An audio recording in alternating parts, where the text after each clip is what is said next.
तो हम लोगों ने पिछले एपिसोड में देखा था जो डायल था वो जाग चुका था और जैसे ही वो जागता है तो वो अपने आसपास देखने लगता है और फिर एक आदमी कहता है वाह तुम तो दोबारा से सही में जिंदा हो गए, ये तो बहुत ज्यादा ही अमेजिंग है। जो वोल्टर ने कहा था वो सही था और तभी हमारा डायल कहता है तुम कौन हो और मैं कहाँ पर हूँ। और फिर वो आदमी कहता है गॉड किलर मैं तुमसे माफी मांगता हूँ और ये मीटिंग भले ही हमारी फर्स्ट मीटिंग है बट हम कुछ टेस्ट को कंडक्ट करना चाहते हैं, हमें तुम पर विश्वास करने के लिए ये टेस्ट लेना पड़ेगा। और इस टाइम पर डायल के सामने एक बड़ा सा रोबोट खड़ा होता है और अगर तुम सही में गॉड किलर हो तो तुम इसे आसानी से हैंडल कर लोगे, मैंने सही कहा ना। और ये एक स्पेशली मॉडिफाइड वर्जन है फ्रॉम द लास्ट वॉर। और फिर वैसे ही जो हमारा डायल होता है वो उस रोबोट की तरफ अटैक करने के लिए चल देता है। देन डायल कहता है वैसन और तभी वो अपने हाथों को जोड़ता है और उसके हाथों से ब्लैक कलर की एनर्जी रिलीज होने लगती है और तभी उसके ऊपर स्ट्राइक कर देता है और इस अटैक से जो वो रोबोट था वो नीचे गिर चुका था और वहाँ की आसपास चीजें सब तबाह हो चुकी थी। और अब हमें दिखाया जाता है डायल उस रोबोट को पूरी तरीके से खत्म कर चुका होता है। देन डायल बहुत ज्यादा गुस्से के साथ कहता है तुम लोग कौन हो। और जो आदमी डायल के सामने होता है वो कहता है शांत हो जाओ, हम दोनों ही सेम हैं। देन डायल कहता है हम किसके अकॉर्डिंग सेम हैं, जल्दी से इसका आंसर दो और ये कौन सी गॉड की सेंचुरी है। और फिर तभी कोई कहता है ये गॉड की सेंचुरी नहीं है, ये नॉन बिलीवर्स का ईस्टर्न बेस है और यहाँ पर वो लोग रहते हैं जो लोग उन गॉड्स के खिलाफ हैं। और तभी हमें दिखाया जाता है कोई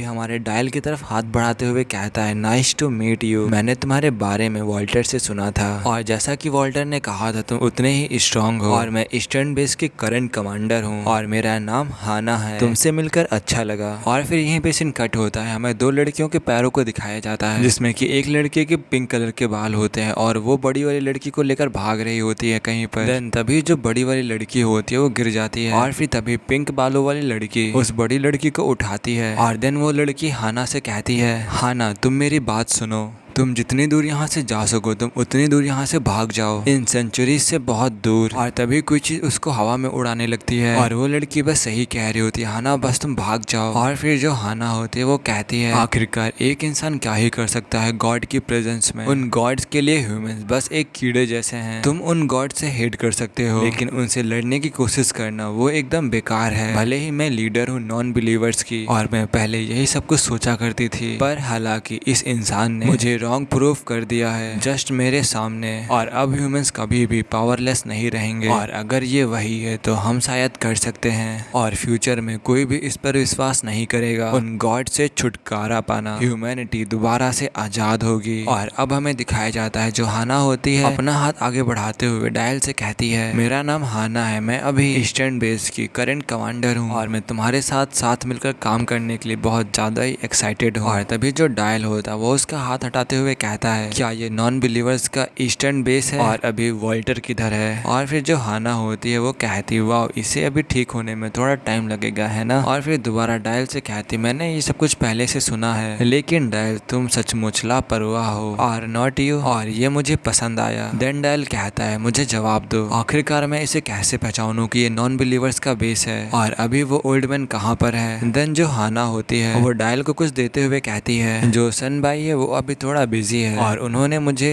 ये देने के लिए कहा था और अगर वो यहाँ नहीं होता तो ये जल जाता और उन्होंने कहा था इसे अब इधर उधर मत लेके जाना और यहीं पर छोड़ देना। और उन्होंने ये भी कहा था तुमसे बताने के लिए कि आज से जो ये प्लेस है वो तुम्हारा घर है और ये तुम्हारे लिए प्रीशियस है और तुम भी नहीं चाहते हो कि ये नष्ट हो जाए और इतना प्रूफ इनफ है और हम लोग एक ही साइड में हैं और हमने तुम्हारे लिए एक अच्छा कमरा ढूंढ लिया है और वो रूम तुम्हारे लिए एकदम सही है और ये रूम ज्यादा अच्छा नहीं है। बट तभी जो डायल होता है वो कहता है इससे कुछ फर्क नहीं पड़ता। और तभी हाना डायल की तरफ देखते हुए कहती है तो अब फ्रेश हो जाओ और जल्दी से चेंज कर लो। और तभी वो उसके बालों को छूने लगती है और कहती है तुम्हारे बाल बहुत ज्यादा ही बड़े हैं, क्या मैं इन्हें कट कर दूं। और देन हमें डायल के बालों को दिखाया जाता है और उस लड़की ने डायल के बालों को काट दिया होता है। और अब हमें डायल को दिखाया जाता है जो कि न्यू ड्रेस में होता है और उस ड्रेस को छूते हुए कहता है ये थोड़ी सी टाइट नहीं है। देन हाना कहती है नहीं नहीं बहुत अच्छा है, तुम बहुत ज्यादा हीरोइक लग रहे हो। देन डायल कहता है क्या हीरोइक, ठीक। और तभी जो हाना होती है वो डायल का हाथ पकड़ते हुए कहते चलो अब चलते हैं, दूसरे लोग इंतजार कर रहे हैं। और अब यहीं पे सीन कट होता है और हमें एक जगह का सीन दिखाया जाता है जहाँ पर डायल और हाना दोनों ही साथ में चलते हुए आ रहे होते हैं और वहाँ पर सभी लोग ही उन दोनों को देख रहे होते हैं। देन डायल अपने मन में सोचता है आखिरकार ये लोग मुझे ऐसे क्यों देख रहे हैं। देन डायल हाना से कहता है हाना क्या इन लोगों को मेरे बारे में पता है। तभी हाना कहती है हाँ तुम बहुत ज्यादा ही पॉपुलर हो चुके हो और हम सभी लोग तुम्हें ही देख रहे थे उस मोमेंट से जब तुम जागे थे और उससे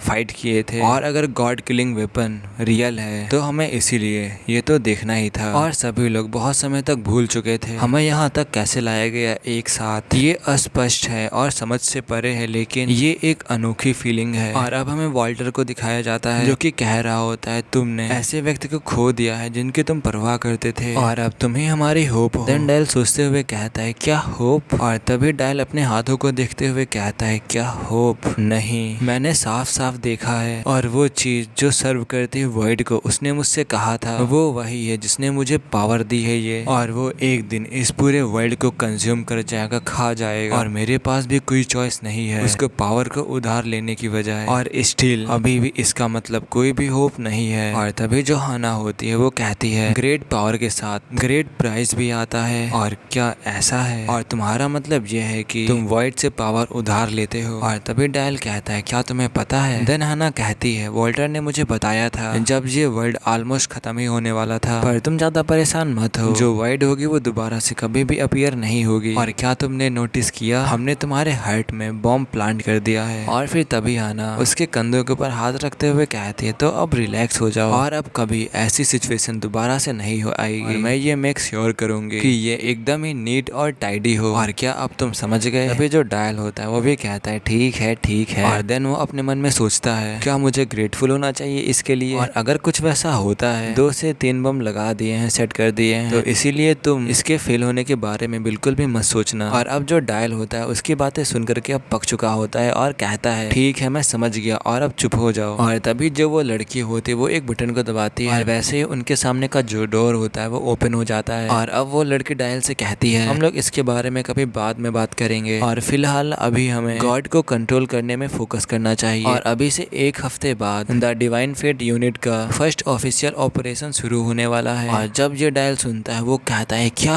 डिवाइन फेट यूनिट वो तो, और ये कह करके डायल रुक जाता है। और तभी हमें कैप्टन वॉल्टर को दिखाया जाता है और जब वो डायल को देखते हैं तो वो कहते हैं डायल आखिरकार तुम उठ ही गए, और क्या तुमने हेयर कट कराया है, तो तुम्हें पहचान ही नहीं पा रहा था। और फिर तभी जो डायल होता है वो कहता है नहीं सबसे पहले तुम मुझे इस चीज का एक्सप्लेनेशन दो, आखिरकार ये चीज है क्या और आखिरकार आप कर क्या रहे हो। और हमें दिखाया जाता है उनके सामने एक बहुत अजीब सी चीज होती है जो कि क्यूब के अंदर बंद होती है। अभी जो वॉल्टर होता है वो कहता है ये तुम्हारे ब्लड से बना हुआ आर्टिफिशियल ऑर्गेनिज्म का सॉल्ट है। और फिर डायल उसको देखते हुए कहता है क्या ये वही है जो मेरे ब्लड से बना है। और फिर तभी जो वॉल्टर होता है वो कहता है तुम्हारे ब्लड को इन्फ्यूज करने से कोई भी फिजिकल एबिलिटीज को पुश कर सकता है एक लिमिट तक, बट तुम्हारे डिमोनिक स्पेशल एबिलिटीज को नहीं, बस इससे फिजिकल एबिलिटीज ही इनहांस होंगी। और तुम्हारे डिमोनिक पावर्स का यूज करने के लिए तुम्हारे अंदर डीमन पोसेस होना चाहिए। और फिर डायल कहता है आखिरकार मैं इस चीज से डीमन को पोसेस कैसे कर पाऊंगा। तभी जो वॉल्टर होता है वो कहता है मैंने इस ऑर्गेनिज्म को आइसोलेट किया और जो इसका सीरम है वो तुम्हारी बॉडी से है, और जो भी इस सीरम को लेने वाला डीमन का नाम लेगा तो जो ये आर्टिफिशियल ऑर्गेनिज्म होगा ये कंटेन करेगा डीमन सोल को और फिर उसे बुलाया जा सकता है। और फिर तभी जो हाना होती है वो कहती है जो यूनिट इस डिवाइन पावर को यूज करेगी उस यूनिट को कहेंगे द डिवाइन फेट यूनिट। और फिर तभी डायल होता है वो उस सिरप को देखते हुए कहता है क्या डिवाइन फेट यूनिट। तभी हाना किसी चीज को निकालते हुए कहती है बट अभी भी बहुत सारा वर्क बाकी है करने के लिए, और ये एक रिपोर्ट डॉक्यूमेंटिंग है और ये डिवाइन फेट यूनिट के लिए सिलेक्शन प्रोसेस है। और ये प्रूव करता है कि जो डीमन पोजीशन है ये कोई ऐसी वैसी चीज नहीं है जो कोई भी इसे परफॉर्म कर सके। और इसके सिलेक्शन टेस्ट में 140 एजेंट अप्लाई किए थे और उनमें से 100 लोग सीरम इंजेक्शन स्टेज तक पहुंच गए, बट इसके आगे के नेक्स्ट स्टेज में प्रॉब्लम है। और जो नेक्स्ट स्टेज है वो है डीमन पोजीशन। तो ये वाला एपिसोड यहीं पे खत्म होता है और जो इसका नेक्स्ट एपिसोड होगा वो मैं कल सुबह ही अपलोड कर दूंगा। तो अब मिलते हैं नेक्स्ट एपिसोड में, तब तक के लिए बाय बाय।